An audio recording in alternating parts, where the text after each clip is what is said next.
নমস্কার সবাইকে। আশা করি সবাই খুব ভালো আছো। আজকে যে জিনিসটা নিয়ে কথা বলবো, এটা নিয়ে সবারই খুব কমপ্লেন থাকে, সেটা হচ্ছে লোকে কী বলবে।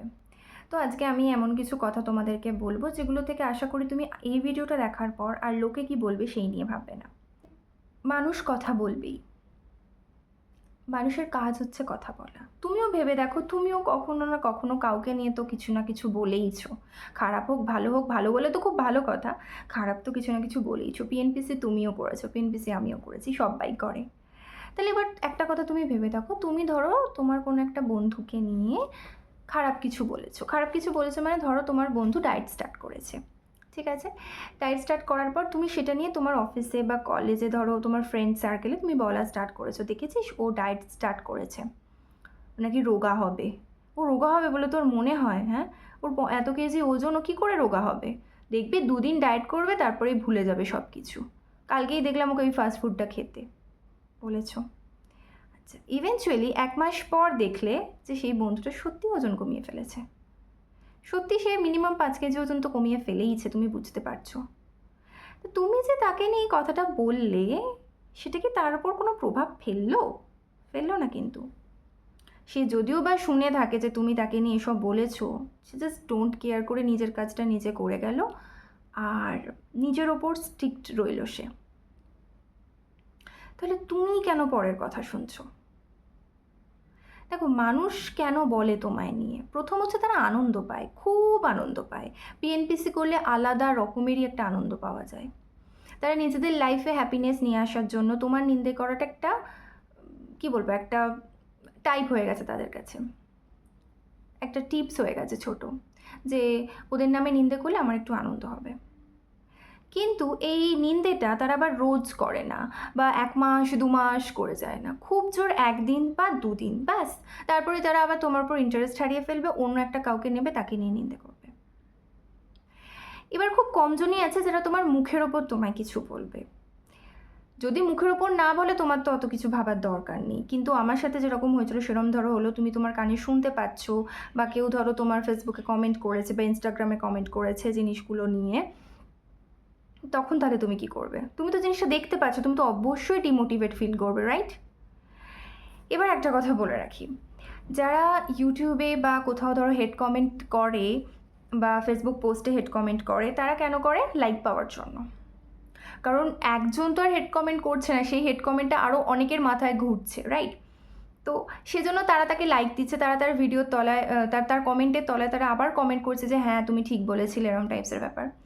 সেখানে তুমি লক্ষ্য করবে এমন অনেকে আছে যারা কিন্তু তোমায় ডিফেন্ড করছে, মানে তোমায় যারা খারাপ বলেছে তাদেরকে কিন্তু তারা উত্তর দিচ্ছে। তো তোমার কাছে কোনটা ইম্পর্টেন্ট? যারা হেড কমেন্ট করছে সেটা ইম্পর্টেন্ট, নাকি যারা তোমাকে আরও মোটিভেট করছে সেটা ইম্পর্টেন্ট?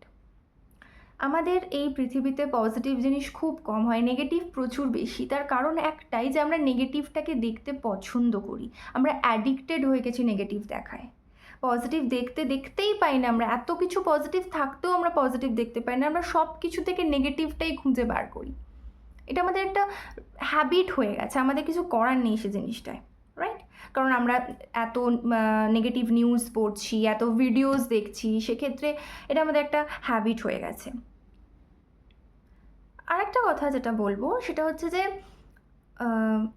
আজ যারা তোমার সমালোচনা করছে, বা আজ যারা তোমাকে ডিমোটিভেট করছে, যাদের কথা তুমি এত ভাবছো, তারাই কিন্তু কিছুদিন পর গিয়ে তোমার প্রশংসা করবে যখন তুমি একটা ভালো চাকরি পাবে বা ভালো রেজাল্ট করবে, রাইট?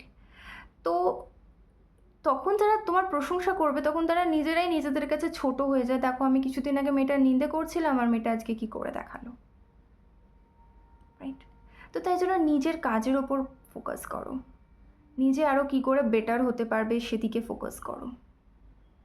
আর একটা উদাহরণ দিলে তোমরা হয়তো বুঝতে পারবে। ধরো আমাদের মেয়েদের যখন বিয়ে হয়, তখন আমাদের বাবারা, আমাদের ফ্যামিলিরা লোনও নিয়ে ফেলে বিয়ের জন্য।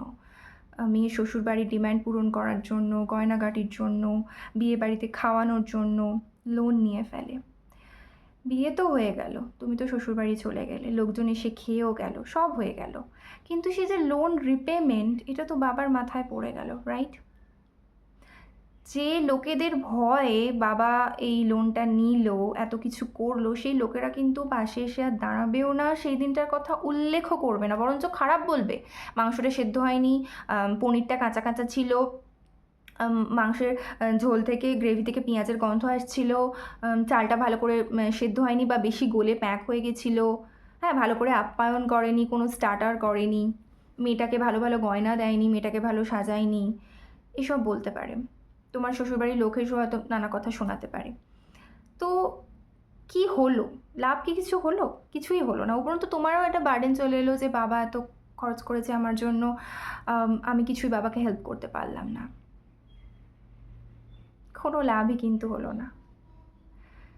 তো তাই লোকে কি বলবে সেটা ভাবার কোনো দরকার নেই। আর একটা কথা যেটা বলি সেটা হচ্ছে নিজের লাইফকে একটু পার্সোনাল রাখো। সব কিছু শো অফ করার দরকার নেই। যত শো অফ করবে তত লোকে সুযোগ পেয়ে যাবে তোমায় নিয়ে বলার জন্য। তাই যতটা পারো নিজের লাইফকে কনসিল করে রাখো, প্রাইভেট রাখো। তুমি সেলিব্রিটিদের নিশ্চয়ই দেখেছো, তারা সারাদিন কত কী করে, কত ইভেন্ট ম্যানেজ করে, কত ডায়েট করে, কত স্ট্রিক্ট এক্সারসাইজ করে, মুখে মেকআপ নেয়, কত রকমের কেমিক্যাল ট্রিটমেন্ট করে। তারা সব কিছু কি সোশ্যাল মিডিয়ায় দেয়? কিছুই দেয় না, লিটারালি কিছুই দেয় না। হয়তো একটা দুটো ফটোশ্যুট করলো, সেটা দিল, দ্যাটস ইট। যারা বড় বড় সেলিব্রিটি তাদের কথা বলছি। কেন দেয় না? বিকজ তারা জানে যে তাদের নিয়ে কথা বলার এমনিতেই লোকের অভাব নেই। তারা যদি সব কিছু পোস্ট করতে শুরু করে, লোকে মুখিয়ে আছে কথা বলার জন্য, তারা সেই সুযোগটা দিতে চায় না। বিকজ লোকে যত বেশি কথা বলবে তাদের কেরিয়ার তত বেশি ডুববে।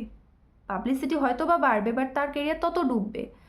আরও বেশি করে হেড কমেন্ট আসতে স্টার্ট করবে না, তো তাদের কেরিয়ার তো তার তত ডুববে। তো সেজন্য বলছি প্রাইভেট রাখার চেষ্টা করো যতটা পারো নিজের লাইফকে। আর তোমার যদি মনে হয় যে তুমি লোককে হ্যাপিনেস দিতে চাও, তাহলে ঠিক আছে, অসুবিধে নেই।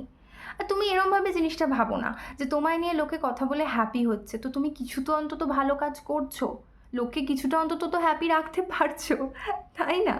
তো লোককে বলতে দাও, আর নিজের কাজটা নিজে করে যাও। যখন দেখবে লাইফে স্ট্যাবলিশ হয়ে গেছো, ভালো জব আছে, লোকের সাথে চোখে চোখ মিলিয়ে কথা বলতে পারছো, ভয় পাচ্ছ না, লজ্জা পাচ্ছ না অত, নিজের মধ্যে আলাদা একটা কনফিডেন্স কাজ করছে, তখন দেখবে এমনিতেই সব কিছু বন্ধ হয়ে যায়। এই পুরো ব্যাপারটা আমি আমার নিজের লাইফের ঘটনা থেকে তোমাদের বললাম। আমার আগের আকৃতি আর পরের আকৃতির মধ্যে অনেক তফাৎ আছে। করোনার আগের আকৃতি, করোনার পরের আকৃতির মধ্যে অনেক তফাৎ আছে আমার। তো ইভেন আমিও এখনও অনেক ক্রিটিসিজমের মুখোমুখি হই। ফিটনেস ফ্রিক শুনতে শুনতে কান পচে গেছে আমার, কিন্তু আমি নজর দিই না। আমি ইউটিউব যখন স্টার্ট করেছিলাম, আমার কিছু বন্ধু আছে যারা জানতে পেরেছিল কোনো না কোনোভাবে। তারা বহুবার আমাকে ভাবে ডিমোটিভেট করার চেষ্টা করেছে। আমি জাস্ট স্মাইল দিয়ে বেরিয়ে এসেছি। That's it. বিকজ আমার একটাই এম ছিল যে আমি তোমাদেরকে হেল্প করব। তার জন্য তারা যদি কিছু বলেও থাকে, ডাজন্ট ম্যাটার। কারণ আমি শো অফ করছি না। আমি যদি শো অফ করতাম তাহলে তাদের কথা আমার গায়ে লাগতো, বাট আমি তো শো অফ করছি না, আমি তোমাদেরকে হেল্প করার জন্য সব কিছু করছি, তাই জন্য আমার আর গায়ে লাগে না। তো আমি যা যা এই প্ল্যাটফর্মে বলি বা শেয়ার করি না, সবটা আমার সাথে হয়েছে, তাই আমি তোমাদের সাথে শেয়ার করি। তোমাদেরকে এটা বোঝানোর চেষ্টা করি যে তোমরা একা নও। অ্যাটলিস্ট তোমাদের মতো সিচুয়েশনে একজন অন্তত ছিল, আমি তো ছিলাম। আরও অনেকে আছে যারা হয়তো তাদের কথা শেয়ার করতে পারে না, কিন্তু আরও অনেকে আছে যারা তোমার মতো সেম সিচুয়েশনের মধ্যে দিয়ে গেছে, এখনও যাচ্ছে। তারা সেই স্ট্রেংথটা পাচ্ছে না সেখান থেকে বেরিয়ে আসার জন্য, এত ডিমোটিভেট ফিল করছে লাইফে, এত ডিসকারেজ আসছে তাদের লাইফে, এত সমালোচনা আসছে যে তারা এগিয়ে যেতে পারছে না। কিন্তু তাদের ক্ষেত্রে আমি একটাই কথা বলবো, নিজের লক্ষ্যে অচল থাকো। বিকজ লোকে আজকে বলবে, কালকে ভুলে যাবে, কালকে অন্য কাউকে নিয়ে বলবে, কিন্তু আজকে বলে তোমায় যে ডিমোটিভেট করে দিল, আজ যে তুমি কাজটা থেকে পিছিয়ে এলে, সেটা কিন্তু তোমাকে অনেক স্টেপ পেছনে নিয়ে চলে গেল। কালকে কিন্তু তোমায় ডবল খাটতে হবে, অতটা স্টেপ এগোনোর জন্য তোমায় ডবল খাটতে হবে কালকে। তুমি যে আজকে ওভার থিঙ্ক করে, অ্যাংজাইটি করে, কষ্ট পেয়ে সময়টা নষ্ট করলে, সেই সময়টা কিন্তু আর ফিরে আসবে না। আর লোকের সাথে তো মানে লোককে কিছু বোঝানোরও তো দরকার নেই না যে আমি এই করছি তাই করছি। Just smile and go away, just ইট।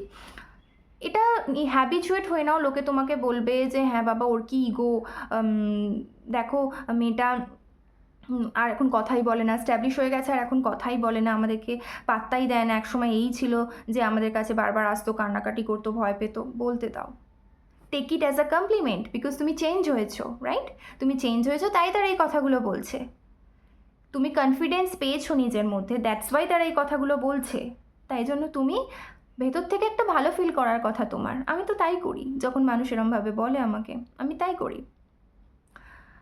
তো এটাই বলবো, তোমরা খুব ভালো থাকো, নিজের লাইফে এগিয়ে চলো, পিছিয়ে এসে কোনো লাভ নেই। পেছানো মানে হচ্ছে নিজের লাইফে নিজে পেছানো। তুমি পেছালে শুধু তোমারই খারাপ হবে, আর কারুর কিন্তু খারাপ হবে না। এটা সবসময় মাথায় রাখবে। তুমি যদি নিজের এতটা খারাপ করতে চাও তাহলে তুমি করতে পারো, কিন্তু সবসময় মনে রাখবে, তুমি যদি এক পা এগোতে তোমায় যদি 100% এফোর্ট দিতে হয়, 2 পা পেছোতে তোমায় 0 এফোর্ট দিতে হচ্ছে, কিন্তু আবার ওই এক পা এগোতে তোমায় 200% এফোর্ট দিতে হবে। তো নিজের এফোর্টটাকে একটু জড়ো করে রাখো, একটু স্টোর করে রাখো, আর কন্টিনিউয়াসলি এগোনোর দিকেই সেই এফোর্টটা লাগাও, পিছিয়ে এসো না।